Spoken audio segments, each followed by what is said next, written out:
ZPSS కామంచికల్ విద్యార్థిని తల్లిదండ్రుల యొక్క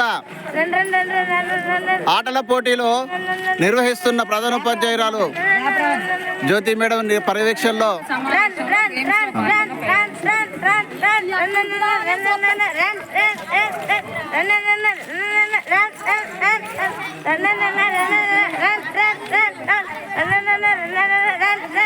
విద్యార్థుల సమావేశానంతరం విద్యార్థినుల తల్లిదండ్రులతోటి ఈ యొక్క చైర్ గేమ్స్ ఆడిస్తున్న ప్రధానోపాధ్యాయురాలు జ్యోతి మేడం గారు మరియు ఏపీఎస్ విద్యా కమిటీ మెంబర్స్ విద్యార్థిని తల్లిదండ్రులు ఈ చైర్ గేమ్స్ లోపల పాల్గొనడం జరుగుతుంది.